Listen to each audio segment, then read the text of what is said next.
భిన్నత్వములో ఏకత్వము సాధ్యమా? సాధ్యమే. కాకపోతే మనకి చేత కాదు, మనకి సాధ్యము కాదు. వాక్యం అర్థం కానప్పుడు. ప్రియులరా, మన భారతదేశంలో ఎంతమంది జనాభా ఉన్నారు చెప్పండి? ఫైనల్గా ఎంతమంది జనాభా ఉన్నారు? 140 కోట్ల మంది జనాభా మన భారతదేశంలో ఉన్నారు. మరి మన భారతదేశంలో ఎన్ని మతాలు ఉన్నాయి? అనేకమైన మతాలు ఉన్నాయి. అనేక మంది కులాలు గలవారు ఉన్నారు. అనేక మతాలు ఉన్నప్పటికీ, అనేక కులాలు ఉన్నప్పటికీ మన భారతీయులందరూ సహోదరులుగా కలిసిమెలిసి బ్రతుకుతున్నారా లేదా? చెప్పండి. బ్రతుకుతూ ఉన్నారు. అలా బ్రతుకుతున్నప్పుడు ఈరోజు సేవకుడుగా నీవెందుకు కలవలేకపోతున్నావు? ఒక క్రైస్తుడుగా నీవెందుకు కలవలేకపోతున్నావు? భారతదేశంలో విభిన్న మతాలు, విభిన్న జాతులు ఉన్న వారే ఒక సహోదరులుగా కలిసిమెలిసి బ్రతుకుతూ ఉన్నారు, మతోన్మాదులు తప్ప. అలాంటప్పుడు ఈ రోజు నువ్వు క్రైస్తవుడు, సేవకుడు, సంఘాలు ఎందుకు మనము కలిసి బ్రతకలేకపోతున్నాము? భిన్నత్వములు ఏకత్వం సాధ్యమా? చెప్పండి. సాధ్యమే. కానీ నీకు సాధ్యం కాటము లేదు అంటే నీలో ఉన్నవాడు దేవుడు కాదు, నీలో ఉన్నది ఆత్మ కాదు, నీలో ఉన్నది భ్రష్టత్వం ఉంది. అందుకే ఈరోజు నువ్వు కలవలేకపోతున్నావు. మరొక ఎగ్జాంపుల్ చెప్పిన జాగ్రత్త వినండి. మీలో ఎంతమంది అండి ఉప్పు వాడతారు? ప్రియులరా, 2 పదార్థాలు కలుస్తాయండి సాల్ట్లో. 2 పదార్థాలు కలుస్తేనే సాల్ట్ అవుతుంది. ఒకటి సోడియం, మరొకటి క్లోరైడ్. ఈ 2 విభిన్నమైనటువంటి పదార్థాలు. విభిన్నమైన పదార్థాలు అంటే అది వేరే పదార్థం, ఇది వేరే పదార్థం. క్లోరైడ్ అది వేరే పదార్థం, సోడియం అది వేరే పదార్థం. అసలు దీనికి దానికి పొంతన లేదు, దీనికి దానికి సంబంధం లేదు.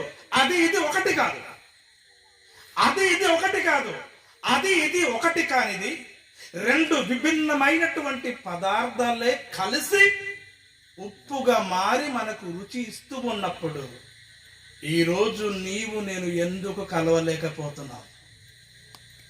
విభిన్నమైన పదార్థాలే కలిసినప్పుడు ఈ రోజు క్రైస్తుడు ఎందుకు కలవలేకపోతున్నావు?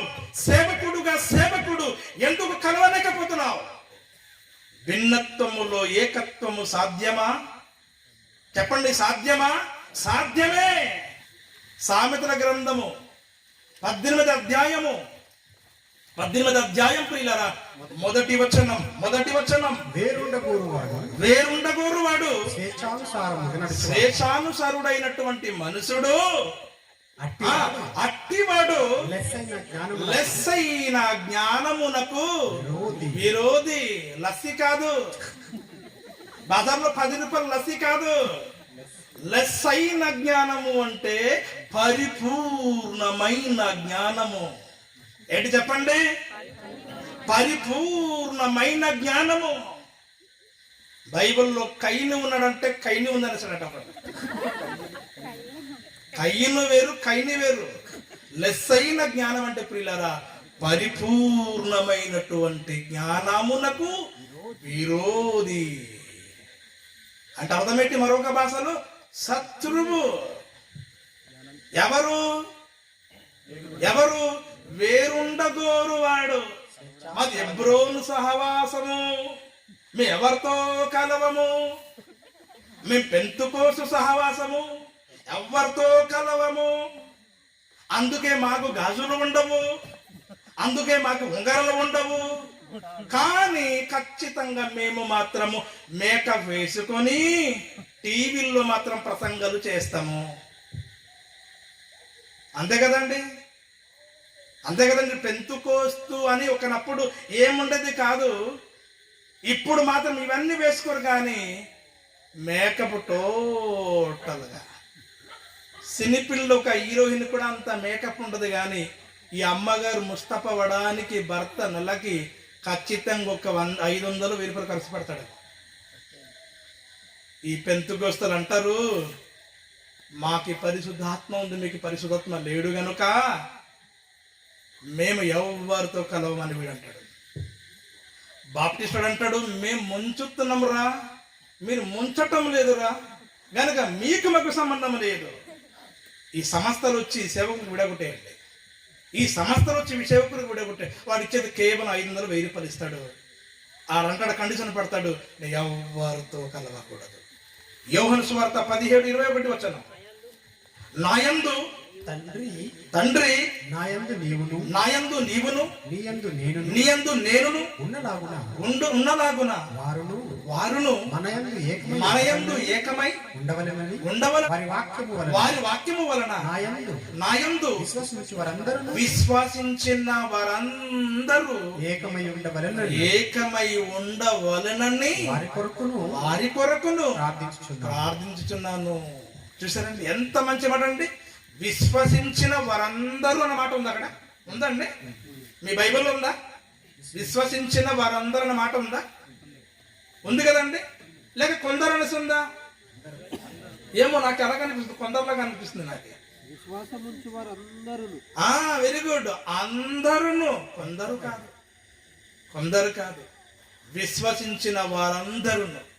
ఏమంటే ఒక విషయం చెప్తానండి, బాప్టిస్ట్ వాడు యేసుక్రీస్తు విశ్వసించడం లేదా? చెప్పండి, విశ్వసించడం లేదా? Very good. పెంతుకోస్తు వాడు యేసుక్రీస్తుని విశ్వసించడం లేదా? Very good.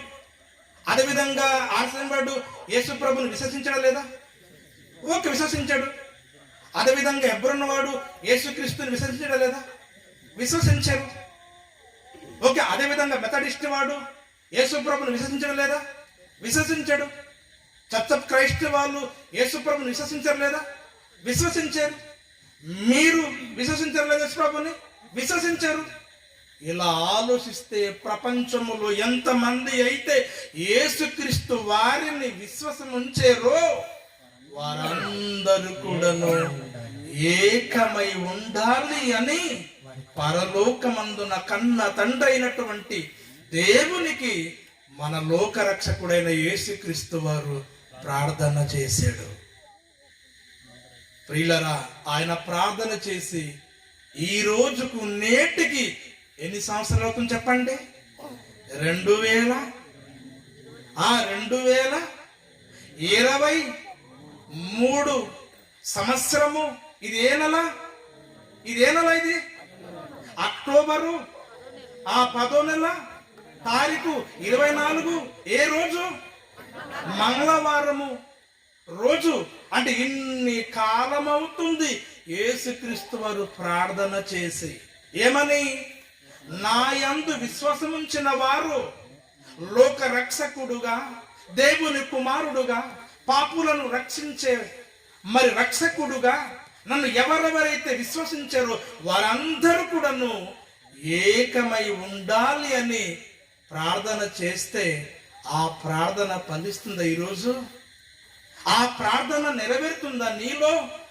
ఆ ప్రార్థన నెరవేరుతుందా సేవకుల మధ్య, సంఘస్థుల మధ్య, సంఘాల మధ్య, సంస్థల మధ్య, డినామినేషన్ల మధ్య నెరవేరుతుందా అంటే నెరవేరటం లేదు. కానీ నేనేమైపోయాను? బోధకుడు అయిపోయాను. మీరేమైపోయారు? క్రైస్తులు అయిపోయారు. మరి ఈ ప్రార్థన సంగతి ఏంటి? నెరవేర్చవా నీవు? నువ్వు క్రైస్తవుడవా నీవు? అందుకే బైబిల్ పట్టుకున్నావు, అందుకే చర్చికి వెళ్తున్నావా, అందుకే పాస్టర్ని పిలువబడాలా?